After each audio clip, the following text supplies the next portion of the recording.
What was the first tune you guys wrote together? First tune was Red Panda. That's correct. I believe, which was a song, just a fun song about how red pandas are cool as hell and more people should know about them. I love a simple premise. Yeah. Pay attention to that. Wow. She broke up with someone? I don't know, man. And we're live. Andy Frasco's World City Podcast. I'm Andy Frasco. How's your head? How's your mind? Yo, I fucking love being on my phone. It's the best. It's so much better than people. God, I could literally like watch. Everyone's like, oh, it's a poison. It's a poison. Yeah, poison's great. Alcohol's a poison. Amazing. Weed, poison, great. I watch people on with Down syndrome for 4 hours. Oh, they're the best people on earth. They're the nicest, sweetest. I love them. I love it. I'll watch people eat food. I'll watch people. Golden retrievers. I'll watch golden retrievers. God, why does it get such a bad rap? I have like a very wholesome. Yeah, feed. What's your real like? I don't really ever get like look at this Chihuahua. It's just in a bathtub. Yeah, I got some drug jokes, some dogs. God, how you doing, Nick? Mom Downey, getting ready. We for got this. Wolves of Glendale tonight. Norm Macdonald. Keep going. Our producer Jack's like, this is the dumbest bit ever. But it's not a bit. We really love our phone. People love dumb bits, actually. We just got a new computer. We're hyped up about it. We're just jacked up. We got Wolves of Glendale on the show tonight. Those guys are fucking hilarious. They were great guys. The great thing too. about this episode is we have all the video for it too. It's gonna be awesome. Jack crushed it on this Zach one. Zach crushed it on this one. He just totally. Whenever he messes up, let's call him Zach. Yeah, every time Jack messes up. So Zach, we were in a bundle. We were in a. It kind of wasn't his fault though. It wasn't because we bought this new Mac Mini. And, curmudgeon, not the word, by the way. What's the word? Curmudgeon's like an old man that's like mad. Curmudgeon's like what you think I am. Yeah, you're a little bit of curmudgeon. I was curmudgeon last night. I like stuff. What are you talking about? You're like, you okay? You look weird. You and Cooney were both kind of just like, boom. But I think you were just tired. I was tired. I don't think I'm a curmudgeon, by the way. I think I'm just calm, so people think I don't like stuff. Yeah, I like stuff. You can't. A curmudgeon is like what other people think you are, not what you think a curmudgeon is. What? That's not. Anyway, shout out to Amazon for hooking us up for $300. Shout out to Amazon for laying off my brother. Dude. Oh yeah, fuck Amazon, dude. And they laid off my brother. I wonder how many people do that and just scam Amazon. I think it's probably an industry. It's got to be an industry. They probably have like 100 accounts, and they probably buy like a really fancy computer so it doesn't work, and they're like, yeah, just keep it. What's drop shipping? Isn't that kind of an Amazon scam? You like what's drop shipping? You like buy stuff. I don't know, actually. When you don't have inventory. When you don't have inventory? Yeah. You just kind of like you're middleman, basically. Buys it, then it gets made. You're a middleman, basically. Oh. Basically, everything in America is just middlemaning better products. Wow. Well, we have Wolves of Glendale, and it was awesome. They talked about how they blew up on the internet. They're a comedy music group. If you don't know who they are, they're really big. They're like becoming like the new Tenacious D. Yeah, they are. They're funny. They got a great new show on nice YouTube. Guys. Nice guys. Handsome. And they blew up online with these. They're Berklee kids. And they didn't have anything bad to say about Berklee. I know. You want to hate Berklee. I wanted to hate Berklee so bad. What started that for you? What, Berklee? Hating Berklee? Because there's way more pretentious schools than Berklee. I mean, they get into it in the interview, actually, but... I just, every band that came out of Berklee kind of puts their fucking nose up a little bit. Doesn't every band kind of do that, period? Any band that went to music school a little bit. Well, if you had those student loans, you probably would too. They're compensating. Dude, I think about the musical kids who don't make any money, and Trump is going to take their paycheck. How are they going to take? Did you hear about this? So starting January 10th or something, or January 11th, Trump is going into your digital account, and he's going to take money out of your paycheck. I don't know if that's true. I don't think that's legal. Oh yeah, it's Trump. I think that's gonna. Is that what's gonna happen, Jack? I don't. You mean they can garnish your wages? They can't just like garnish their wages. Little garnish, little default for people defaulting like a little garnish, a little parsley, a little everyone. paprika. Mrs. Biden now, old Sleepy Joe. Oh man, He was sleepy, but he did take care of the kids who didn't want to pay their college loans. I would kill for a guy who is asleep all the time right now to be in charge. Oh my God. I'd literally watch him on Instagram Reels, just sleeping. He has cancer now. No, he does? Yeah, he's got prostate. Yeah. I think he might survive it though, actually. I got to start coming more so I don't get prostate That's the cancer. thing. You have to come like 21 times a month. Guys, this goes out to all the dudes for the podcast. Start coming a lot. Jerk off a shit ton. Girls, we know you're not coming, so. Yeah, girls aren't coming. Your boyfriends aren't making you come. That's a wash. That's a wash. So girls too. Everyone come. This is 2026, the year of coming. Porn has completely destroyed the male brain, and they can no longer make women come. You know, I got to tell you something. I stopped watching porn. Mm-hmm. And my sex drive has gone up again. Yeah. That's crazy. But no, it's not. It's actually very basic I know. human biology. It's the least crazy thing about porn you could possibly say, I think. Also, like... You're turning me into curmudgeon. You know what else I learned? I was talking about my libido. Yeah? Is that your new car? No, how my libido was. I wasn't. Shut the fuck up. Why am I so funny? Anyway, go ahead. Sorry. You know, like I was saying, my sex drive was down. Is because I went to the doctor yesterday and they said because of the high blood pressure, and now my blood pressure's lower and my libido's back. Yeah, because you can pump blood to your cock better. I thought it was the cocaine, but it wasn't. Well, cocaine's not as great for your blood pressure. Well, no, but I tested it. I did cocaine and then had sex, and it worked. It still works, but It was sick. So shout out. Yeah. I got low blood pressure now, people. I'm back. You don't want it to be too low. I felt like such an idiot. My fucking... Are we going too long? Whatever. No, fuck it. Who cares? It's our podcast. It's our podcast. I went to the... I felt like such an idiot. 37-year-old. And the nurse sat me down and said, this is what you need to eat. These are called vegetables. I love vegetables. These are the meats you need to eat. I was like so Fish? fascinated. Like lean meats. Don't eat red meats. Like red Every meat day. should be like once a week, a treat for you. Mm-hmm. She said, no white bread. Oh. I fucking love white bread. No challah? No. That's stupid. It's crazy how much I know. Yeah. Just from it's also the Old Testament. They also said, not even unleavened bread? yeah, they also said no cheese. Oh, I don't eat cheese. I think that's really Maybe that's why I love salty cheese. They said no sodium. The sodium, the booze. I have been smoking less. Yeah, I've noticed that. That's been helping my blood pressure. And also, We're going to need cigarettes later, though, huh? I'm just kidding. yeah, probably. I mean, it's Friday night. We got to fucking get after it. night. I love that it's Friday night and we're just going to football. decide to watch football at our house. It'll be more fun than going out. That sounds awesome. Football. I'm so excited. I feel like I'm at that point where I feel more comfortable now just chilling at the house. I You're not don't need gonna to go to go Dazzle. outside. I think that's why I was bummed out. I'm like, I didn't really want to go out. Well, it was fun, though. Because we were hanging. It was our first real hang. It was a good hang, and we weren't like, there wasn't a bunch of overwhelming, annoying people there. Yeah. And then we went to Larry's, and that got kind of weird. That's when I started checking out of Larry's. Yeah. I was like, I don't know. Yacht Club was fun because it was like, There's no one there. It was slow. Slow, chill. Speaking of Yacht Club, you're not going to go to Stanley Jordan later? No. I mean, what am I I don't going to think do? it's your bag. I've played with him before. Oh, who is he? He's like a guitar genius. Oh, I thought he was a sax player. No. He's What Stanley am I thinking that's a sax player? Stan Getz, but he died Stan Getz. 40 years ago. Oh, man, rest in peace. You'd like Stan Getz, actually. You'd like him more than Stanley Jordan. Yeah. He's like, speaks to your soul. He's got his tone is rich and calm. So, this is just like fucking guitar players just He'll stroking each play other like two off. guitars at the same Oh, time. no, that sounds obnoxious. No, I'm good. He taps and... He's just like, everybody. Now everyone's solo. Might be she, actually. I don't actually remember. There's something... He's playing Dazzle? That He seems or like a she, small like- place. for Yeah, but him. he's a jazz... No, it's a But dad. what they do is they go and they do like a bunch of shows, and they do like 6 shows in 3 days, and they wow. all sell out. And Oh, wow. probably do a clinic while you're in town, and like, you know what I mean? It's that jazz world, it's like that. You call me Jewish. They're taking every penny they can out of these cities. They have to. Anyway, shout out to Amazon. Shout out to Apple for being such nice to us. And they're kind Such of the nice devil. to us. Apple's better than Amazon, though. No, they fuck with their phones, so everyone has to get new phones every year. Yeah, but they have Apple TV to bounce that out, which is the best streaming service. Apple TV rules. Every show they make, the worst shows are still decent, and they don't have ads during their shows. So what do you want to do today? You want to just put the game on the background, just look at our phones for a couple hours? My God, yes. Enjoy Wolves of Glendale.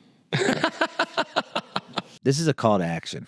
You guys love this podcast? This is your way to support us. Head over to volume.com/Andy Frasco and support the podcast. It's $5 a month. You're going to get extra podcast episodes, extra Nick episodes, Monday morning motivations, the whole nine. Keep this podcast going because I love doing it and I want to just be part of this forever. We just need your help. So head over to volume.com/Andy Frasco. Subscribe to our only Frasco podcast because without you, Nick will be on the street. And do you want Nick to be on the street? No, I don't want him to move into my house either. Okay, so you either subscribe to this or Nick will be on the street. All right, bye. Huh? All right, here we are. Y'all ready for this? Dun, dun, dun, dun, dun, dun. Just get- Luckily, these guys are chill as fuck. Wolves of Glendale. How we doing, boys? What's up? Chilling, AF? dog. Really good. How are you, man? You know, and I have this theory that anyone who is close to Todd Glass is actually really fucking chill. Yep. That's a Yeah, proven I was theory. gonna- Give I us- was gonna say it. Give us your was one gonna Todd say- Glass story that you'll remember for the rest of your life. Oh, We Ethan don't and Eric can speak to this better than I can because I don't really know him Yeah. that well. Ethan and Eric have known him for a long time. yeah, we've known Todd since we first. Yo, dude, we gotta get one of those. Damn it! That's What fun. the fuck? That's cool. I'll send you the Yeah. file. Well, let's talk Thank you. about it. We could talk about Todd. Todd's one of my close friends, and I know how much he loves you guys. So it makes me so proud that we're all, mentors of that crazy fucking guy named Todd Glass. So we'll talk about Todd later. I want to talk about Berklee. Who went to Berklee? Raise your hand. Also, Ethan and Eric. Oh my God, my man is just obsessed. What am I doing here? Maybe I'll head out. Can you go get some coffee? Maybe I'll dip. Yeah, you guys thirsty? Guys, before we get into the man who's from South Florida, you're from South Florida, right, bud? That's the two of us. Oh, Jesus Christ. I'm fucking this whole interview up. No, you're right. No, you're doing great, actually. you're You're not. nailing You're us. great. It's bullseyes. Tell me about, Berklee kids are kind of pretentious, and you guys seem cool and funny and sweet. Were the Berklee kids like looking at you weirdly because you wanted to make comedy music, or was that the mission in Berklee before? Give me a little bit of your briefing of your time in Berklee. I could answer this, but I'd actually rather hear Eric's answer for Oh, this. okay. Just for my own entertainment. Interesting pivot. Yeah. Yeah. Well, first of all, comedy music wasn't really the goal for the two of us. When we were at Berklee, we were like probably one of the pretentious kids that went to Berklee that were like, we're gonna be the next Muse. We are gonna be in the hardest rocking band of all time, and we're gonna be with a bunch of shredders. And it's like, where else are you gonna get cool band members? Berklee, who are great. And so You keep telling the story. There's someone at our door, but this is a good time for me to leave because I'm not. Right. That's Actually true. worked. Actually worked out. who's there? I wonder who that is. Did Todd you guys Glass. send somebody here? Yeah, Todd. Todd's Todd coming. Glass. Yeah, Todd. Oh, He brought I wish cookies. Todd was coming. Yeah. Oh, he's probably asking someone to move his car. Um, So we went to Berklee, and we sort of fell into comedy music at Berklee. So Ethan and I were in a band called Foxtrot. Yes. We were in a band with a bunch of killers. Andrew Sarlo, the Yes. producer of Big Thief, Yes. and Oh, wow. everything that has basically been good the last 10 years. An absolute genius. Sarlo is the Yeah. king. He was our bass player. Our buddy Shawnee Moose played guitar. For a second. All right, thank you, Tom. You're a sweetheart. Tom is moving my car right now. Tom is such a goat, dude. I like that guy. He's very helpful. Tom's goaded up. No, he's the goat and the valet. Tom's fully goaded. But yeah, to finish, if I may, we started making comedy songs Yeah. to promote our hard rock band's shows. Right. And those kind of got more traction, or more people were talking about those than the actual like serious music we were making from our heart and soul. Yeah. And so as we left Berklee, I think that's when we were more like, oh, maybe this is the path. But yeah, I mean, Berklee was super fun. I think we learned a lot, and we were around insanely creative, gifted people. But I think we were also outsiders and kind of like doing our own weird thing. Yeah. So and as far as pretension goes, I would say Berklee is the least pretentious of the music schools. Oh, okay. Like I Juilliard- find that people Hot like take. Juilliard, NEC, Yeah. USC, UCLA, Manhattan School of I Music. think they all have like an opinion of like what good music should be. Yeah. And whenever something rubs up against that, whether it's jazz or whether it's like a certain type of rock, or I feel like yacht rock is also like the gold standard for a lot of like music schools. And so I think Berklee was actually like, I had homework where I had to listen to the Chili Peppers one time, and I was like, oh, Why do you this is think it's sick. less pretentious? Because no one graduates, they just get what they get from it, and then they. Yeah, I mean, honestly, that could be part of it, is that people are hoping to leave school, so it's not like they have like the biggest school pride probably, or take it super serious. It's like the goal is like, I gotta leave, I'm doing too much cool I'm stuff. so successful. Yeah, where like if the joke was like, if you graduated, you failed, Right. because you didn't get a record deal or something. But if Berklee's listening and they want us to come and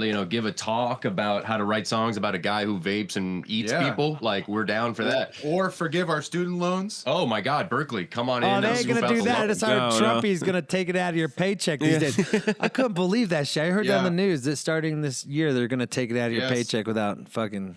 Yep. It's I bullshit. don't know. I think everything that's going on is good and cool, and I have no complaints. And I feel like, I just think things are good, and I'm hopeful for the future for Our sure. guy Same. won. Get over it. Yeah. Do you think? I'm voting for him again. Do you think? Do you think? What was your feeling like when you realized your comedy stuff was getting more plugged than your actual rock stuff? At first, what was the first setting? Were you pissed off, or was it like, hey, whatever works, or like it was like kind of like. No, we were thrilled, and we were already doing it anyways. It's like we were making stupid videos and stupid songs and stuff, and it wasn't an A to B. I'm kind of like shrinking together other years of working awful jobs and stuff like that. But it's like over time, I think we just realized we can take comedy seriously, and that's okay, and not just be the next Radiohead or whatever. And a lot of people's like pipe dream, this will never work out thing is music. So for us, we were like, well, we've been professional musicians since we were 13 and always doing music. So like that's our goal and that's our dream. We were like, we could never do comedy. That would be someone else. That's like the real dream job that like is a pipe dream. So the fact that like that sort of worked out in our favor because we had spent all these years getting good at music, and now people were like, oh, that's actually your comedy music superpower. We were like, oh shit, we actually kind of set ourselves up perfectly for this actual dream job. Yeah, it's like even more fun. So when did you? So things are starting to pop off. Were you called the Cooties back then, or was it? What was that? We were. That was our first comedy band. That's correct. Which is a good, by the way, segue if you're trying to get there to Tom. Exactly. If you That's want what to I'm talk to Our boy Tom, Tom. He had to fucking I do a have no parking. What's up, expectations. Tom? Welcome to the show, big dog. Valet Tom. Welcome to the show, Valet Tom. Valet Tom. Valet Tom. Valet Tom. Valet Tom. Are you gonna Dude, tip if you him have on a car that Venmo, needs or to do be you- moved, you hit me up. I'll be there in 20 minutes to move your car. Yeah. Appreciate it. Make sure you tip. So tell us, You don't Tom. have to. So how'd you guys meet these guys? So speaking of the Cooties, someone tagged a Cooties song, and one of my songs. I was making solo musical comedy stuff in New York for 4 or so years before I found the Cooties. They tagged a Cooties song in one of my songs in a Spotify Wrapped, and then I found the Cooties, and I was blown away by their musicianship. And it's rare that you find someone in comedy music that can actually play. Concords, Tenacious D, Bo Burnham were like the only other 3 acts that I can think of easily beyond the Cooties that were like, oh my God, these are like great tunes. They're well-written songs that are fucking so dumb. And right away I DM'd both of them and I was just like, hey man, I love what you guys are doing. I think it's really rare in the musical comedy space. I'm trying to do the same thing. If you ever want to grab a coffee in LA. I was living in South Florida at the time, ironically, during the pandemic. Sure. And then fast forward to October 2021, I end up moving out and I land 5 minutes down the road in Glendale from Ethan. I saw 13 apartments and the 13th was in Glendale. And Oh we my were already in God. touch. Yeah. We'd hung out a few times. And I came out for a job the May before that for about a week or two. And we hung out, wrote a tune together, fast friends. What was the first tune you guys wrote together? First tune was Red Panda. That's correct. I believe, which was a song, just a fun song about how red pandas are cool as hell and more people should know about them. I love a simple premise. Yeah. That's Yeah, great. and it kind of sounded like Drinking Problem from what I remember. That was like the Yeah, reference, correct. which by Midland's a great Yeah. song. Oh, that's a great song, Yeah, yeah. actually. Yeah, but We then, just had so them yeah, on I the mean, show. I at the same time the Cooties were ending, and Eric and I actually made the decision like we're never making a comedy band again. We're It was out. too hard. So We're what out. happened? We did What- it for 5 years. What was the downfall? Like on that year 5, what were you guys feeling? It was just tough. It was just a lot of work, and we were, I think, doing a lot of work outside of the band to just survive. And it just felt like, we got to do other stuff. We wanted to, write scripts and direct and act, and we were just like, we're gonna do other things. And then, literally, like 3 weeks later, I started hanging out with Tom, and I was like, we should probably get Eric in here. And so I hit up Eric, and I was like, I know we just said never comedy band again, but I think comedy band, because Tom actually is good at comedy band and wants to make comedy band. Yeah. So when Tom came to the mix, I believe in fate like that. When life is kind of like pushing you, there's always that one thing that if you say yes to it, it might take you on into a completely different path. Maybe that was Tom for your friendship. Dude, Yeah. the story of our band, I think, is all serendipity. And I fully believe in like little decisions that can like shape the course of what you're doing. I love the crunchy shit, and there's so many twists and turns that this band has taken that are like the stars had to be perfectly aligned for this shit to work. Yeah. And it continues to pan out that way. Yeah. To trace back retroactively all the little things that have led to this moment is really fun and pretty wild. No, it's Yeah, and fortuitous in the sense that like when the three of us got together, we wrote Vaping in Vegas the first day, like in Holy the first shit. hour, and we were like, oh my god, like not only do we have this like very similar musical taste, but we have like pretty much the exact same comedy tastes. Like it has to like work on so many levels for right. three Right. people in their 30s to start a band. right. Yeah. And for it to like work, like And there two needs guys to be kind of bitter. 9 planets. Two Yeah, guys yeah. kind of bitter at that point to actually like Right. Yeah, open that's- like the yeah. fucking Yeah. the vessel. I mean, Another comedy band. yeah. That's very fascinating. Think about if you would have just called Tom a groupie and hung up on him, and didn't say, "Hey, Yeah. that could have changed the No, we were- path to something else." But like It was if- also because we were fans of Tom and very much respected what he was so- doing. There was a mutual admiration there for sure. So Tom, tell me about your past life before this. Yeah, I thought I was going to be a theater kid. I went to theater school, and then I moved to New York to pursue musical theater stuff. And after a full year of auditioning, I realized that I kind of sucked at it. I don't really have the voice for it. I can't dance. Great dancer, by the way. Yeah. That's just he's being modest. I don't believe you. Yeah, I'm good at He has dancing. the elegance of a ballet dancer. Right. It's Yeah, crazy. like Fred Astaire in his prime, if he was an idiot. And after a year, I literally like didn't book a single job, and I was feeling depressed in New York, and I just decided to start making. It was when Snapchat was still kind of popular. It was like 2016. And I was making sketches that I would share on Facebook, and now I'm really fucking dating the time. And all of my friends immediately were like, dude, this is funny. You should do more of these things. And I felt fulfilled in a way that the theater stuff had not brought to me at that point. And I kept doing it, and very naturally, because music has always been a huge part of my life. When I was in New York, I was working as a dueling piano player, just playing cover gigs. Sick. And I grew up playing covers. So musical comedy felt like a very natural crossroads, like 2 years into me making comedy sketches. And then that very quickly became the thing that I was trying to figure out how to make into a career while I was playing cover gigs. I was like, that's what I want my future to be.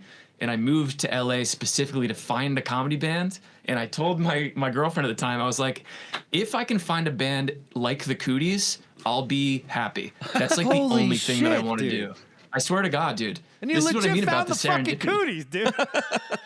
That's what I mean. It's crazy, man. The way it lined up is wild. Well, it's the power of saying yes, boys. We could always just like say no to everything. But if we just like, it's like the same thing. I Craigslist musicians for the first 6 years of my career. I've been doing 250 shows a year for 15 years now. If I would have just found that LA band and realized they all wanted to move on to Disney, be Disney musicians, you know, like for like Sabrina Carpenter's and stuff, I wouldn't have found the jam scene. I wouldn't have found blues. I wouldn't have found my vision. But it's like your sweatshirt says it all. It's just keep going and keep saying yes. Because if we don't doing that, then if we stop when our dreams get hard, then we're not trying to give it its full potential, right? I completely agree with you. I do think it was weird that you paid Tom $1,000 to wear that hoodie and like didn't offer Eric or I any options or whatever. No. But yeah, spiritually, philosophically, I totally am with you. Yeah, so let's talk about some band drama. What happened with Jacob Jeffries? Oh, here we go, bro. Whoa, the first for us. The first podcast interview that anyone's ever asked that question. Oh God, Thank you, funny, bro. That's awesome. Yeah. Nothing really happened, dude. We just wanted different things, and I think that is what came to pass. Like very, again, beautifully, serendipitously. Like, you know, Jacob's in Wolfpack, and that's like exactly what he should be doing because he's so nasty. He's nasty. At keys, nasty songwriter, nasty vocalist. Yeah. And so it's like I think that's always what he's wanted is to be more in that kind of creative endeavor. And Eric and I, unfortunately, are truly 7 years old morons. So it's like for whatever reason, need to like make songs about, you know, a curse where a bird is going to shit on you. And we're like, this is fulfilling. Yeah. I think the three of us were sort of at odds with like what we wanted out of the band. And I'm super proud of everything we did. You know, we sold a TV pilot. We got to play Conan. We did JFL. We did a whole bunch of amazing stuff. Yeah. That like I'm really proud of that led us here. And also Jacob's like our oldest friend, like from South Florida. I've known him since I was 15 years old. So it's like I think unfortunately we broke up, which sucks, but I think it led to us doing exactly what we all wanted to do. Yeah. Was there any animosity in the beginning years? I think Of the Coonies? I'm just trying to get some dirt. Break. I'm just trying to get some dirt. I was gonna say we're kind of in the beginning years still. I think we're in like no, year but like 3 you know, right like now. it's like this. I don't know. I think of this in a way when I'm hearing your story is you guys always wanted to be this serious band. He breaks out to be in this serious band. Like in our brains, we kind of feel like even if we don't want to, even if we want to be comedians or be our own thing, in my head I'd be like, man, fuck this guy. You know what I'm saying? Like, you know, like, but it was never like that. No. All right, cool. Oh, boring. Damn. So you just broke know, up like sorry, civil boring. Can you people. lie for a clip? Okay. We feel that way towards each other for sure. Like Eric and I are like, dude, fuck this guy, get out of my fucking face. I don't want to hear shit from you. Go get me a coffee. Yeah. It's Get your hard. shine box. It's not conducive for songwriting or like fun. No, But it's tough. It's tough. Was it intimidating, Tom, to join the band after that? I specifically remember being in the room. And, Yeah, I know. It's funny. It's I love it. drama. Oh, staring drama. Were you nervous? Andy Stern. Andy, dude, I love it. Yeah, it's awesome. No one has ever asked those questions. Well, I you think know, it's great. it's a different. You both play the same instrument, right? Correct. Yeah. And you know, it's like coming into a thing where he's like goated, and you're goated too. You know, I'd be insecure going into a band because you're a goat too, Tom. You're dope. You have your own fucking thing. You probably got a big hog too. So like, let's like. Thank you, bro. I know. I think it's a band. You can tell if he's got a big dick. I think it's a band of kind of spiritually small hogs. You know what I mean? I think all three of us are coming together, being like, I think you're really great, man. Do you want to hear my stupid shit? No, I suck, dude. I suck. You're not gonna like this. But they combine into one big But massive no, it's hog. like I think because once Tom joined the band, it felt like the pieces all came together, right? Yeah, I mean it's not unlike, you know, a basketball team or even like the Eagles or something like that where it's like, hey man, you were here for a while and then you got traded somewhere else and it's all good and then this guy comes in who, you know, who's fucking amazing and makes our team even better, you know? Yeah.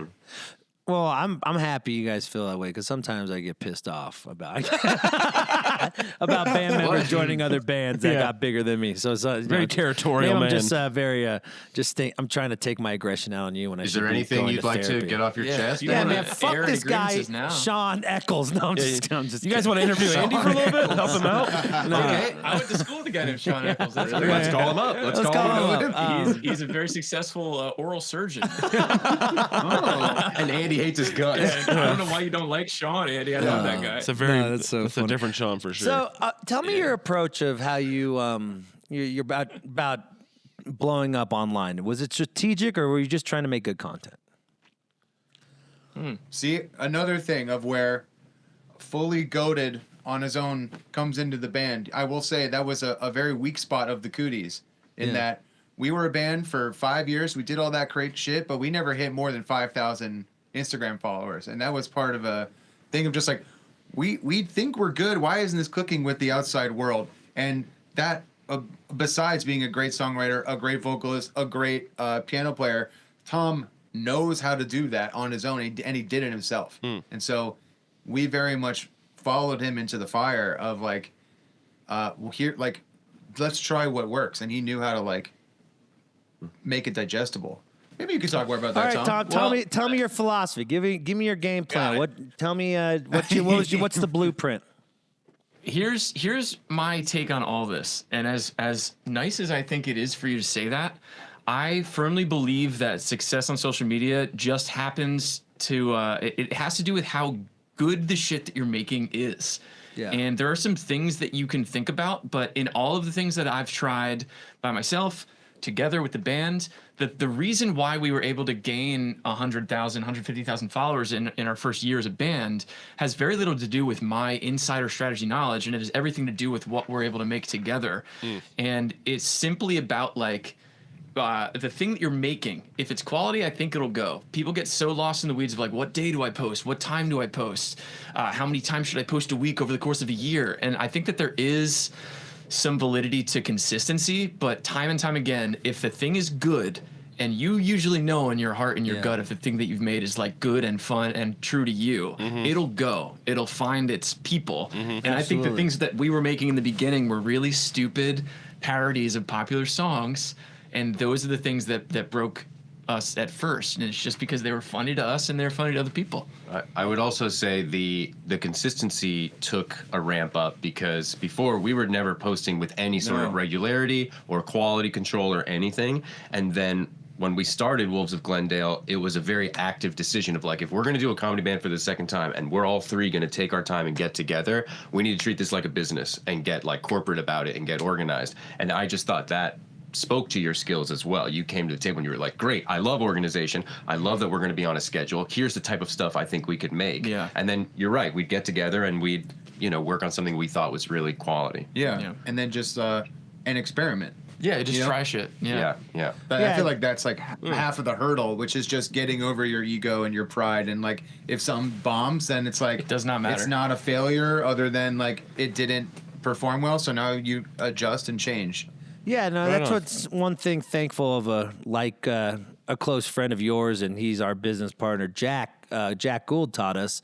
I mean, he saved my life and my whole thing. Instead of like throwing shit at a wall, be strategic about what shit you're throwing at the wall. Like have a focused idea, study it, be part of the process, and it makes the content completely so much better. And that's what kind of reminds me of like when you're starting to write these songs and you're kind of playing them live. When do you finally approach recording it like online? How many times you kind of like fine tune the song until you feel it's right, until you feel the beats of like when the laughs are hitting? Like, tell me about your play by play before you start recording it, or do you just go record it first and then play it and play it and play it? No, we're very fortunate in that we live in LA and we have lots of stand-up friends and comedy friends, and so we'll write something and we'll go perform it later that night, like at a club or at a night where we get a 10-minute set and we hear where the laughs are, like a stand-up. And then if things hit, then we go, great, we don't need to change that. And then if they don't, then we go back to the drawing board. And what I will say, funny enough, that our second album cycle, we just finished recording the second album. It was the first time where we didn't do that. We did that with maybe 3 tracks that are going to make the record. Yeah. But the rest of it were, if we were 80% comedy act, 20% band in the first year, I would say it has swung the other way. I think that we're viewing our trajectory more so like a band, in the sense that we're going to drop an album and then promote those tunes instead of like auditioning a lot of them live. I think it took us a full album cycle in the first 3 years to like find our voice and give us the confidence that we can record 13 tracks and we know that we're like happy to share them without auditioning them. Right. Because there's a chance that if we did play some of the songs that we've written, they might still change, but we're not going to do that. I agree. I think it was only because we spent 2 years testing out songs and seeing reactions of audience and what works and playing so many shows that with this album we felt more confident that we're like, nah, this one's good. This one's good. Let's just try to make the best songs possible. And yeah, I mean, I think social media stuff is kind of a similar thing where we're just like, yeah, I think this is a funny idea. Let's put it out and see what happens. Yeah, like one of the songs on our next record, I Finished a Book, is one that we only wrote a chorus of. The title. We only wrote a chorus of it. Tell it's funny by the social title. media. Yeah, and it went. And so we're like, okay, now let's record the full song. And that's what we did. And last thing I'll say about that, this is another fun strategy. If we're talking about a strategy, a social media strategy, in terms of like using energy effectively, we can write a hook, just a chorus, and make a short form video for that and put it up. And if it goes, that's like data that we can take and say, hey, people vibe with this. Let's flesh it out into a 3.5 minute tune. Exactly. Cool. Oh, that's really smart. Yeah. This is, dude. Let's fucking go, boys. I'm clapping for you. I love this. Hell yeah. I fucking love this. Hell yeah. I love this. Let's hang out. Go Heat. Does comedy songwriters get pussy? That's my next question. Do you get groupies? Do you have a girlfriend, boyfriend? Do you get dick? What's the... Oh, he's married. Oh, Loser. Okay, married. Okay. Nerd. No. I'm not even hearing your locker room talk, you disgusting boys. Yeah. I love no, but like I was like always curious. Like, do you have like crazy stalker fans? Do you have people who don't agree with the song you're pushing? Nothing like. Bro, we have just like the nicest, sweetest, coolest fans in the world. I think we're very lucky there that the people that like us are into just like niche geek stuff, and so they're just like very sweet, very polite, very shy. Yeah. It's very cool. We get a lot of people who are like, this was my first concert. I'm 29 years old. Who like come to, and we're like, what are you talking about? Your first concert? It's like, yeah, I'm too anxious to go outside, but I feel safe coming to like one of your shows because I have a feeling that the audience that likes this is like really supportive and positive and cool. And like even after shows, the staff usually comes up to one of us and says like, your fans were the nicest, most respectful, perfect crowd ever. Yeah, they'll literally make friends at the shows. Like people will come to shows and be like, "Oh, I'm coming with Stephanie, who I met at your other show." Kind of sounds like a jam band a little bit. Yeah.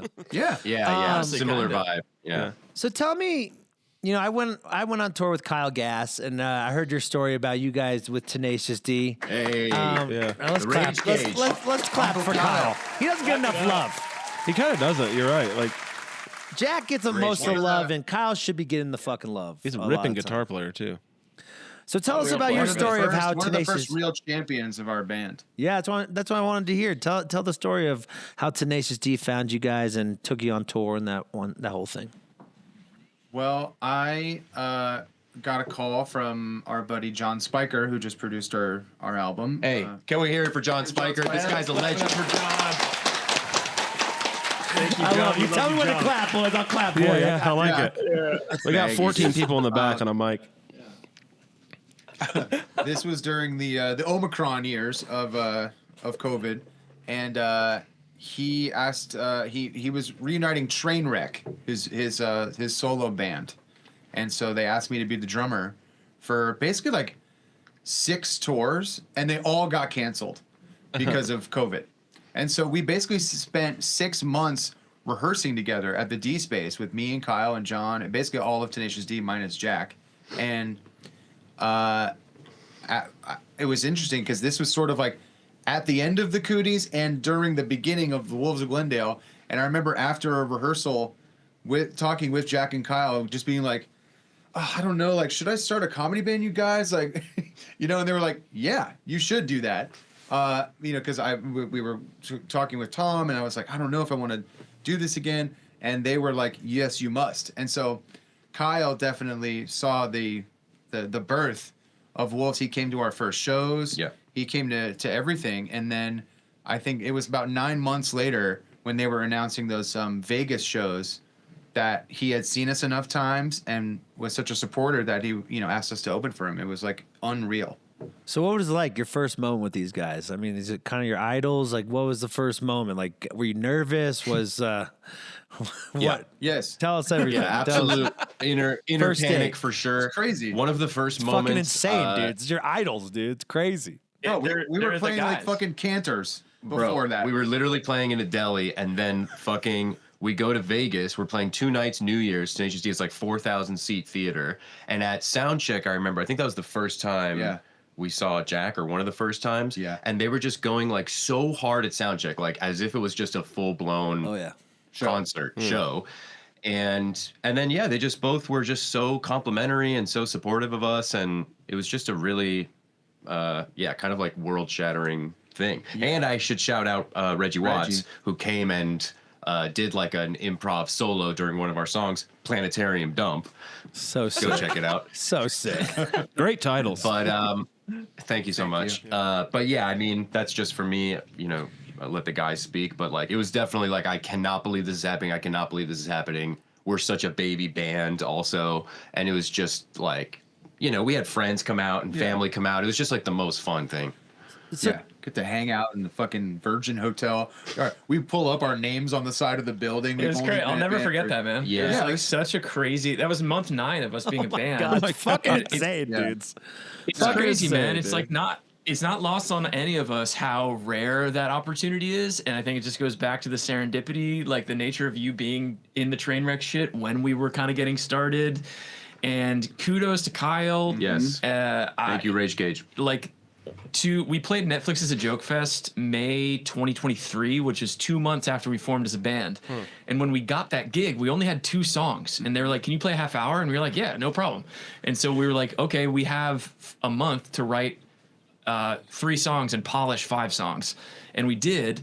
And then we got there and we played those songs the first time. And Cage, like after the set, comes up to the stage and is very aware that like an endorsement from Kyle Gass as a comedy band is a big deal. And he took some pictures and had his hands up and got the crowd going. And it's like, that's so cool. It was awesome. And in Vegas, Jack did a very similar thing where he took the time to like come to the green room and hang out. He was so nice. He like gave us an endorsement, and it was just cool. like the kings of comedy rock are like, Yeah. Yeah, it was Legendary. great. Anointing. Yeah, like the I mean, Zeppelin. Kyle flew out to our show in Ohio because he saw us play in LA. Yeah. Came out in Ohio. And I couldn't believe because we're all the same age. How old are you guys? 30-ish? 37? 22. 22, 30, 22. Okay, very nice. Very Yeah, nice. 33. Yeah. Yeah, so Just turned I mean, 20. those are You look our awful. idols growing up, and You look like shit. 22? Oh my God. yeah. Anyway, Anyway, No, for sure, bro. It was but crazy. I'd like to talk about that movement from going from that what's that bar at Canners that's right next door to the Canners? Kibitz room. Pickett's room. Yeah, to playing this 5,000 cap room. What were the growing pains of getting your beats on for your set, for your shows? Like, go through your set a little bit. That first show playing for that many people. Like, talk about how you thought you were gonna approach a set and how you could take it differently now thinking about it. Well, what's funny is question. it's a really great question because we did 2 nights with them, and none of us had seen Tenacious D before live.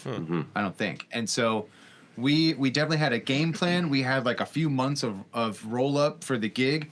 We put together what we thought would be like the best set of all time.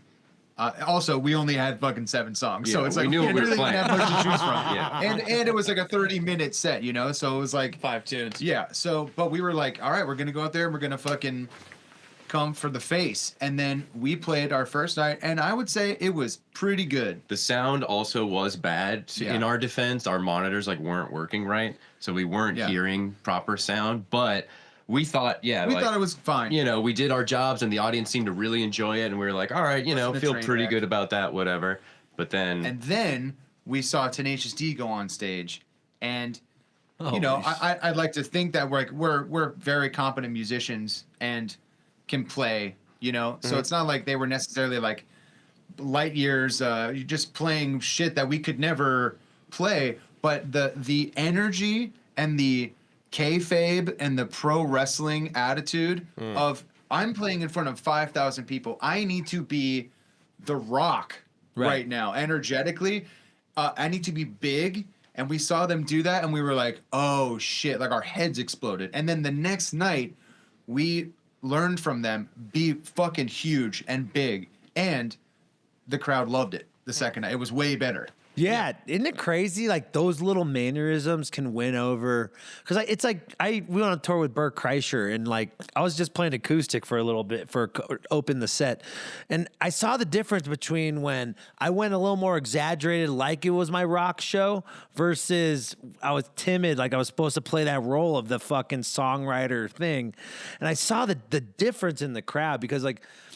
Playing for these fucking amphitheaters isn't very comedy-esque or isn't comedy appropriate. You know, like comedy's better when it's like you could feel the energy in the room. So you have to approach it a lot differently. And you guys being fucking dope musicians, you have to think of both sides of it, right? You got to play good and be funny. Quick break from the interview. I want to talk about our lovely sponsor, Gardenista. Gardenista is the freshest, most delicious, ready-to-serve cocktail. And it's unlike anything you ever tasted. It really isn't. It's really nice, actually. It's made with natural ingredients, green herbs, ginger, lime juice, organic cane sugar. I didn't know that it had organic cane sugar. That's what I tasted in it. I love the jalapeno. The jalapeno is nice. A subtle kick of perfectly balanced with premium spirits, tequila, vodka, or bourbon. You could pick between these green juices having tequila, vodka, or bourbon, which is pretty sick. My favorite is the vodka one. It feels good with the spice. Tequila's good. And the tequila is my favorite. Yeah. And it's only 98 calories. Damn, I didn't know that. It's only 98 calories? Per serving, yeah. Oh, a little skinny bitch over here. Yes, bitch. I'm a little skinny bitch when I drink Gardenista. It's 98 calories per serving and 15% alcohol. ABV's alcohol? Alcohol by volume. Wow, that's strong drink. No wonder. I normally pull it out when I have those 3 a.m. parties. After the bars, and it's fucking bomb, and it's kind of like a nice talking, like you feel like I put some ice in it, and it's a nice conversational piece. So you could order it at their shop, drinkgardenista.com. And for listeners of the World Saving Podcast, please use the code Frasco for 20 to get 20% off your first order. That's Frasco, the word for FOR 20. I love this shit. I know you will too. And Jason, who runs the company, is just a great guy. And that's not what he said to say. He said, he told us to say. Also, my best friend Jason has a huge hog. And that's true. So grab Gardenista and let them know Frasco and Jason's huge hog sent you. All right, goodbye. Enjoy the interview. How did you enjoy opening for a comic? I liked it. I thought I got it. My goal was not to be funny. You know, my goal was to play the good songs, approach it, because, you know, I'm not trying to do some low-hanging fruit. I'm a musician. So, like, they're not expecting me to be funny. I got a couple jokes in there, but I didn't want to step on anyone's toes. Like, my job was to play the songs that Bert loved, yada yada, and approach it differently. But the first time I did that, I opened for I scored Gary Goldman's HBO Depression, Great Depression. And I played the Wilbur, and I tried to be funny, and I fucking bombed. I'm like, I'm never doing that fucking gig. I'm just gonna play the songs, play the meaningful songs, and so like it's funny how, I mean, you got to kind of put your dick out there, no pun intended, to fucking, like, your first night of the show, like, oh, you don't know what to do. And then you saw these fucking rock stars kick the fucking door down. You're like, oh, that's where I could take this thing. And then from there, you're like, anything's possible. So can you tell us any shows where you've like bombed? What was a hard bomb? I remember we played Silver Lake Lounge once. Oh, that was it, dude. And I will say, I'm proud to say that we haven't actually bombed a lot, and I was mostly because we're playing music. So it's like, if it's not going over well, we're still just a band playing a song, you know. Right. But And we have each other, which is like another cheat code. That's what I was gonna say. Yeah, so you it's guys like have when you're up there with your boys, you and you're got trying to be everybody. funny, almost like an improv group or something, where it's like, wow, we are dying, but we're dying together, and we can like look at each other and laugh and be like, this is not going over well. Yeah.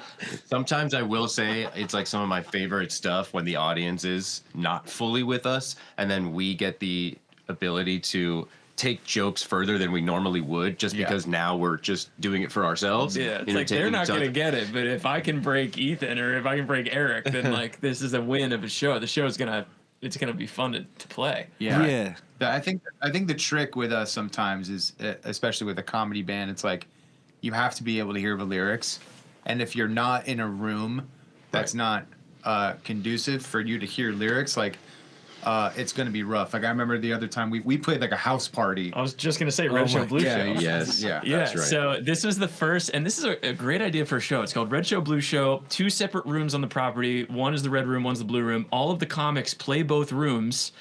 And when you get there, you have to pick a room to commit to the whole time. And at the end, you come together as a whole party and vote on which room was the hotter room.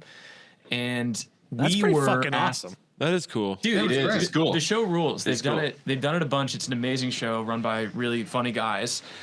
They asked us to play the kickoff party outside on the patio for our set to be after the final judgment of which room wins. Oh, which shit. we, for whatever, we didn't have the foresight to know that like people were just going to treat that like a house party at that point. They've been drinking for 2 hours. Just saw 2 comedy shows. Yeah, we're outside. And so we start, and again, like Eric said, like it's vital that you're like listening to our tunes to get the jokes. Right. Yeah. We start playing and immediately people start talking and treat us as if we're like wallpaper playing covers. Yes. Yeah. For like And- somebody's nephew's band. Yeah. Yeah. And the hosts were they felt so, I still see Tommy and he's still like, I have nightmares Yeah. about Red Show Blue Show. And I'm so it- sorry. And it No. was raining, and then there was like a tarp over Right. this thing, but it was leaking. So there was like it was like water torture. Like Yep. Oh the my entire- it god, was you're, crazy. It was you're rough, getting, dude. you're getting waterboarded while people are just fucking Yeah. shitting on you.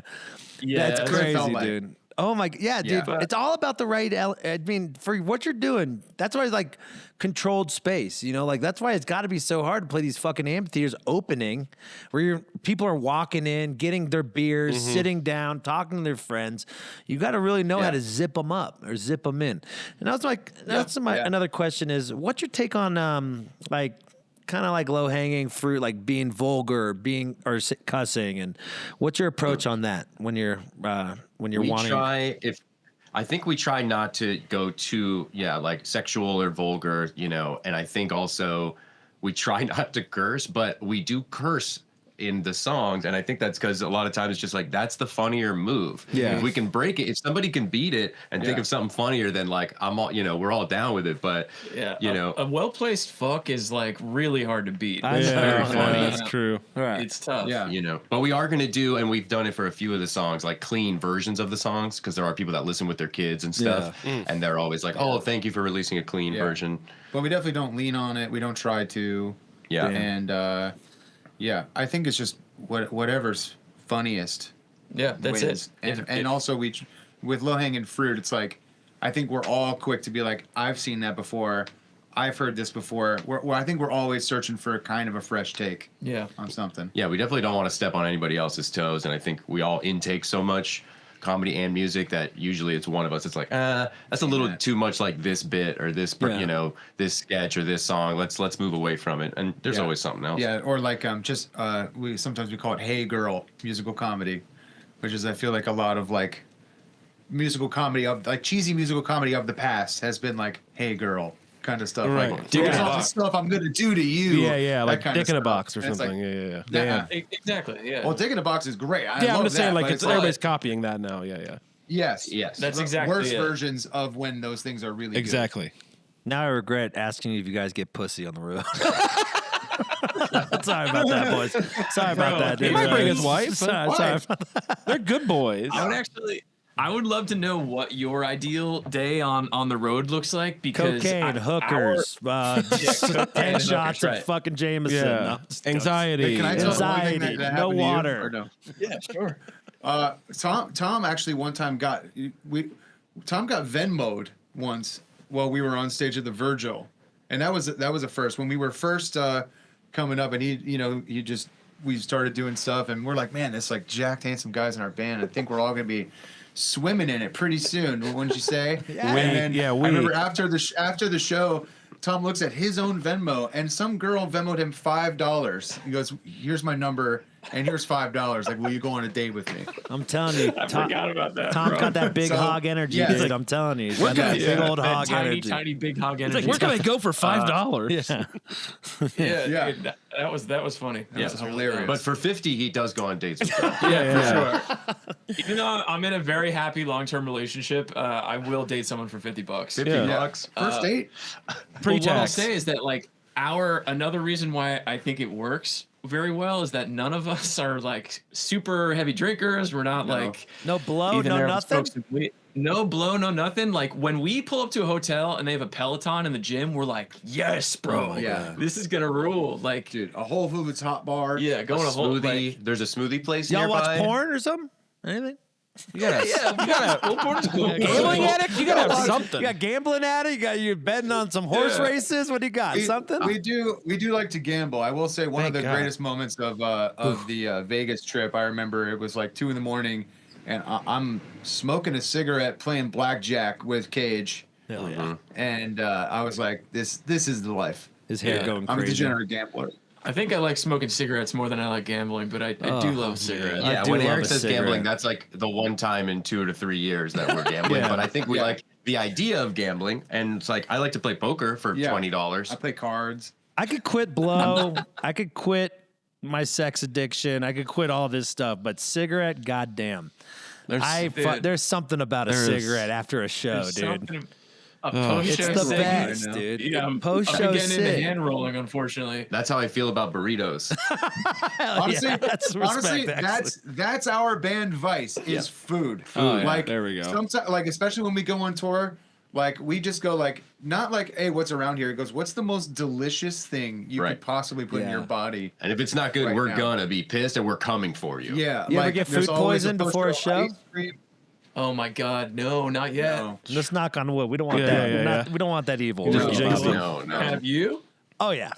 Oh, yeah. Well, could have been Oh food my poisoning. God, We don't- bro. I crowd surf all the time. I crowd surf all the time, and I always crowd surf dick down, and I'm getting punched in the dick and my stomach. And one Oh, time I God. almost Hell yeah. shat myself on the crowd, dude. What? It was like bad. It was like a watery shit. I've never even heard of this one. Because it's embarrassing. I Yeah, didn't want. yeah, I mean, yeah, like yeah. I had to hold my butt cheeks until I got brought back from the stage because I was like squirting personally all over think my you're legs. censoring.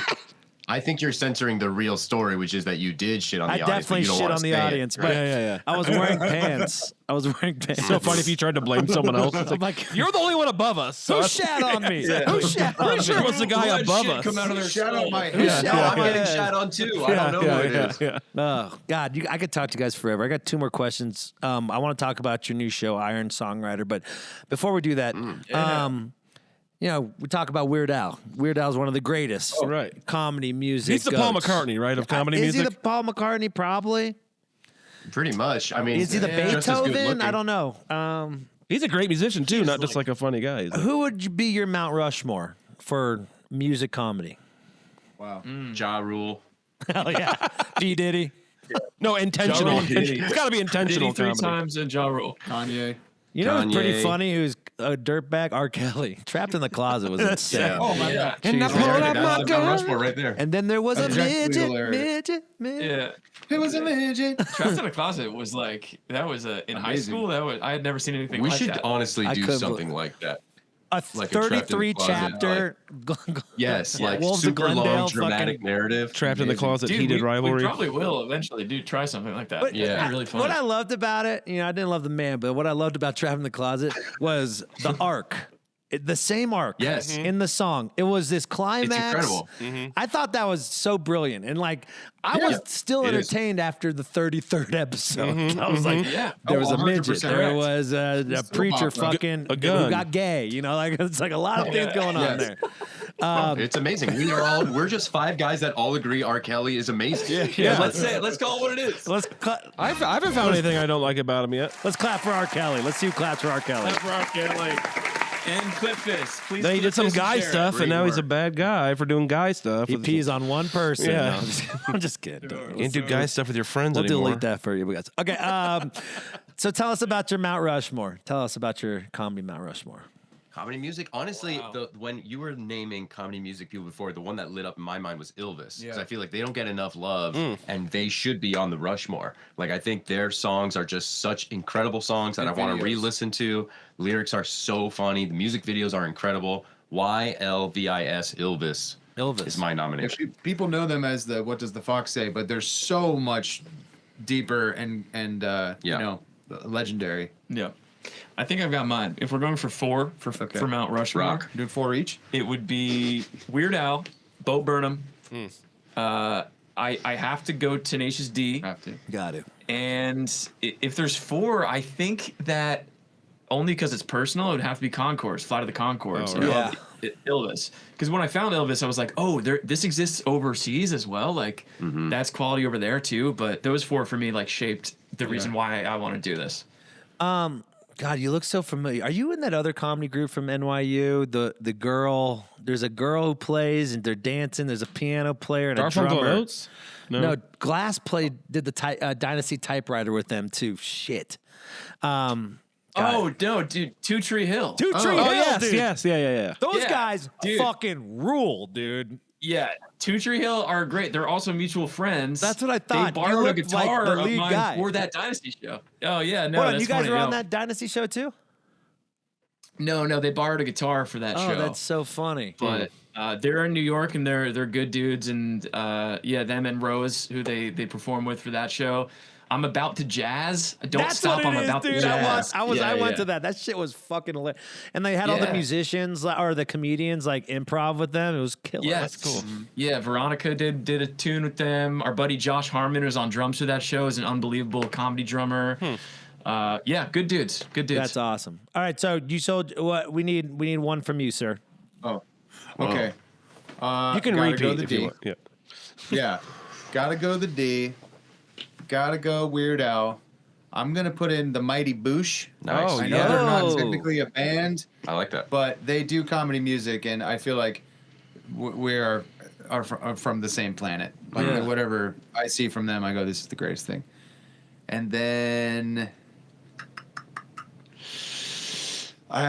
fucking Lonely Island. Oh, yeah. Oh my God, No, Lonely Island. I mean, Wow. He I stole totally one forgot from about you. that. Look how mad he is. Yeah. He's Yeah. like, I'm motherfuckers. pissed. They might Yeah, be Thomas it's tough. Jefferson. Yeah. 4 is not enough, dude. yeah. Yeah. It's okay. We also share each other's Yes. Mount Rushmores Yes. and sign off on them. Yeah. I'll try and just go quick. I'll just say it's definitely Elvis, Sandler. Oh, yeah. I forgot Sandler. Sandler for me was huge. My cousin gave me a Sandler CD when I was like, whatever, 9 or something, and it just like changed me up. Elvis, Sandler, D, obviously. I gotta check out Elvis. Yeah, I do too. I didn't know about them. They're so good. Elvis is incredible, man. We'll send you some stuff. It's so good. Send it to me. I got it. I'll say Yellow card. Yeah, RX Bandits. Yeah. RX Bandits. dude, honestly, I love our yeah, dude. Dude, the I worked Resignation at album- drive-thru. Whoa! Oh, really? Yeah, I dude, we was- should have been talking about that the whole Dude, time. what? I had that DVD when I was I'm a in high school. pop It's the punk greatest kid, thing dude. ever. I booked Hello Goodbye, my Something God. Corporate, RX No. Bandits, and early our bullshit. November. Yeah, Come on. that was my Early thing. November too. Dude, Ace Embers, man. Dude, Ace Enders, man. yeah, he was the man. All those New Jersey bands, even like Finch and shit, was sick. I love Yup. Finch. Dude, Finch is crazy. great. Are you from Jersey? I'm from LA. Sorry to I grew up interrupt you in real quick. Calabasas, Oh, West Hills. Oh, That's right. nice. Word. Well, sorry, keep going. Yeah, yellow card. That, no, that, but it's got- fine. that I'm got me now rock just- hard. Sorry. I'm literally love it. thinking about how you like have met the people in RX Bandits, and I'm freaking out. Oh, dude, he's the best. He's in Guster now. Oh, really? That's cool. Wow. I did not fucking know that. Flight of the Conchords.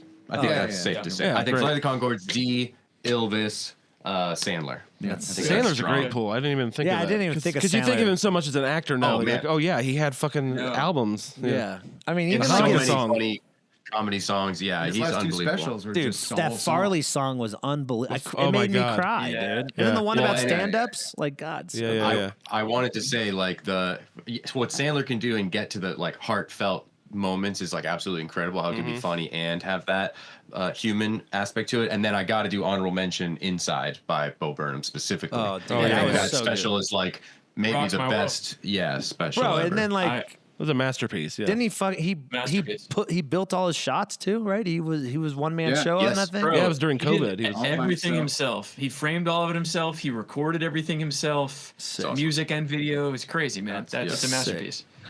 So, boys, I know you got to get out of here. Iron Songwriter. This concept is fucking Yeah. tight. As a songwriter Here we too, go. this is sick as fuck. Why don't you tell the people we go. about Andy. the concept, buddy? Tell me. This is amazing. First things first.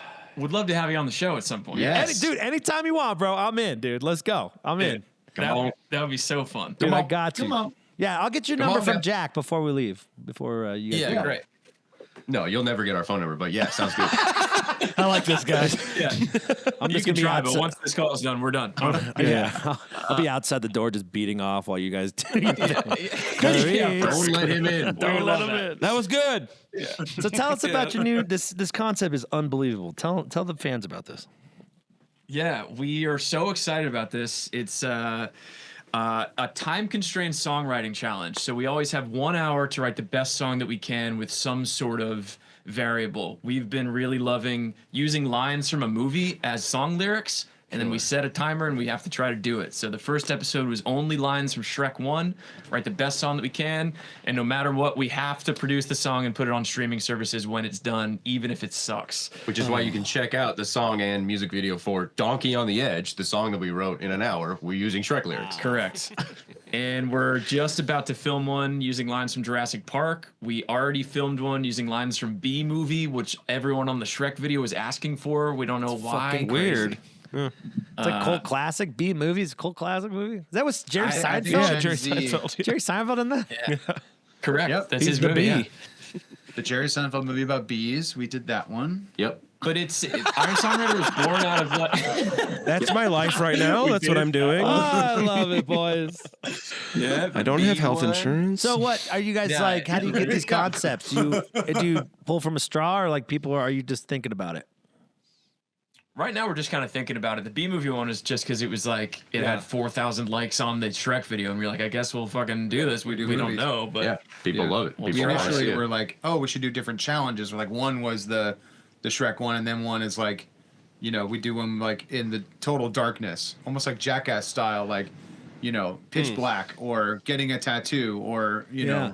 it'll probably evolve to that place where like Eric has always used this reference of like songwriting and Jackass combined, where it's like let's write a song in the middle of a hit workout class, a CrossFit American class. Ninja Warrior. Yeah, Right. exactly. It's more of a physical challenge. Right. Oh But now, I think for now, it's like we struck upon something we really like. It seems like people really like it, and we've got a lot of new fans from this new show that had no idea we existed, and they have just been saying, "Do this movie." So we're like, "Okay, let's this. run this a few times. Let's just do lines from movies, for whatever We'll do 5 the or Jerry 10." Seinfeld Pop-Tart movie. So Yeah, you exactly. All of the Seinfeld. You're hits. putting Yeah. yourself- documentary. you're putting yourself in a time straight, like 1 hour to fit to this to the whole production, or just like make a bare bones demo. No. Just the song, literally just writing the song, and then the Okay, production we take over the next week or so. We record ourselves producing it, and then we send it out to get mixed. But it would have been too much to try to produce it in an hour as Yeah. well. I know, yeah, that's a lot. That's but impossible. that's pretty Yeah. sick. This is a great concept. So 59. Have you ever not finished a song? No. Not yet. So far, so good. My But I will fucking say- guys. That's my fucking boys. There it is. You guys should do Passenger Those 57. are my fucking guys right there. You should try Passenger Yeah. 57. That's got some really great Passenger. bad action movie lines. Always bet on black. Yeah. Jesus. Oh, we're definitely going to go through a run. Oh, yeah. We love action movies more than anything. Oh, they're the So best We're gonna and the do worst. Point Yeah. Break. We're gonna do Face Off. Yeah, Face Off. It has to do. Yeah. Yeah. Yeah. Guys, this is unbelievable. We're friends. I feel like we are cut Dude. from the same cloth. This Hell is yeah. Same cloth. same brother. cloth. Absolutely. Shout out to Yeah. Vans Warped Tour. Shout out to Drive Through Records. Yes, yes, dude. Dude, Dude, we're playing Warped Tour next year. We Shut are. the That's fuck- right. we're clapping one more time. Let's go. We are. We love. Oh my, Dude. that's my dream. I used to work Warped Tour. They had the drive-through stage, but I always thought like when I was a kid, I was like Ernie Ball stage. One of these years, I'm gonna be on that Ernie Ball stage. It'll be mine. We'll get there. That's We'll gonna get be- there one day, Andy. That's gonna be a very interesting how you're gonna suck the crowd in because it's it's outside, it's hot as fuck. I wonder what time you're playing at each night. We're just gonna play Green Day covers. Yeah. Let's go. I've always we've like done thought that. about that. It's so fucking. It was always so fucking hot, dude. The Warped Tour, man. like they picked the most random dates, like Bakersfield, like it's like, Yeah, we're doing it in Tampa. The Tampa Warped Tour. oh, that's a no. good Oh one, God. dude. That's the best Oh, one. wow, Tampa. Yeah, St. Pete, Yeah. Tampa. That's the shit. All right, I got one last question for you guys, and I'll let you guys be these brilliant songwriters that you are. Okay, so I want you. There's three of you. I want you each to pick one person and say something nice about them being in your band. And it can't be yourself. We don't have time, unfortunately. We have to go. We gotta get out of here. Thank you so much. Say something that that inspires you about that person. That's a really nice question. Okay. Who wants to go first? And Pick a guy. I have to say it about one of them. Hard. One of them. Yeah. Each of you have to pick one person. Can't be you. Can't be you. Okay, interesting. In regards to the band, what they bring to the band, or Anything. just What like you as a bring on friend? tour. What maybe you know what I really love that you bring on an extra tour. donut with you I after you love get that. something, or Okay. you let me have the last toke of your Yeah. cig. Yeah. Shit like that. Well, Tom will always offer to grab coffees if Yep. someone needs. Like, hey, we got sound check. I see that you're, everything's sort of set up. I got 10 minutes. You guys go ahead and get the green room. I'm gonna go get us coffees. What do you want? Yeah, I would incredible. double up on that and say Tom is always looking out for other people, always wants everybody to be happy and comfortable, putting himself last. Go buy the sound guy a cake if it's his birthday. Yeah, exactly. Like Tom's just Guy's a super little- a super nice mensch. guy. Always Tom's a mensch. always looking out. But I can't You go can't say forward Tom. without giving. I can't go forward without giving Eric a compliment also, and just say that Eric is an absolute positive vibe, energy output machine, and I think keeps everybody in a good mood, keeps us laughing all the time, even when things get tough, and is always just bringing something new into our lives that we would have never heard about or known about, and is now wow, this is my favorite thing. Eric knows me so well. He recommended the exact piece of art that I needed right now for some reason. Yeah. So I appreciate it a lot. And we're running out of minutes on the call, so we gotta go. Data, data. Dude, data's so expensive I these know, days. dude. I have rollover minutes. So. No, we have to say, and I think I can speak for Eric on this too. Ethan has a very, very ferocious sense of loyalty and commitment and focus that I think is the reason that in the first year of this band we accomplished anything at all, because it's always it was Ethan and continues to be in so many ways. Ethan is the guy that's okay, we want to do this. What days are we getting together, and what time are we going to be there? And then he's always 15 minutes early, and then he's just always down to say yes and work on shit. You need that guy in your You band. need that guy. An invaluable asset role to play in a group. So God very bless. grateful for that. Well, And now I'm going to start. And now I just cry the rest of the day. And if you need help moving, if you lost your cat, if anything happened, he will be the first person there. Well, thank God. to help you do something. Thank God for Yeah, that. Well, just a bunch of grenades velcroed to my shirt, ready to go. Yeah. Well, thank God you picked Tom over Jacob Jeffries, that motherfucker. Okay, thank you so much for being on the show. You didn't have to say it. I'll say it for you. Oh, Fuck clip that it. guy. No, I'm just kidding. Andy Stern. I can't hear you guys. I gotta go. No, I'm just kidding. No, together you guys are strongest, and I'm just so happy I got to meet you. I've been a fan of you guys for a long time, and thank you for making Jack raves about you all the time. And as our podcast producer, I know you South Florida represent. So here we are.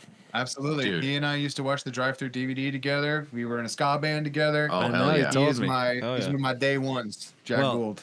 Together, let's take it over, baby. Have fun out there. Be safe, and make sure you still love it, because that's all that matters. For sure. Thank you you, so brother. much for having Thanks, us, guys. and we'll see you when you get here to do Iron Songwriter. Yeah, I'm Iron playing Songwriter. Troubadour at the end of the month. Oh, fuck. If you guys want to What, come bro? out, What? yeah, come on What out. day? What day? The 30th.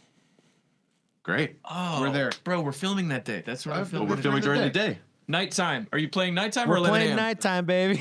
It's a noon show. I'll throw you guys Okay, on. great. I'll throw you on the list if you guys want to sit in with us. It'd be sick. We got you. Oh, Let's do some bro, shit. we love the Troubadour. Get real. Come on, let's go. Let's do it. I'll get your number from Jack. We'll make it happen. We'll see you there. All right, boys. Have a great day and keep making people smile. You guys are the shit. Oh, Thank you, brother. Later, bud. Likewise. See ya. Bye. Bye.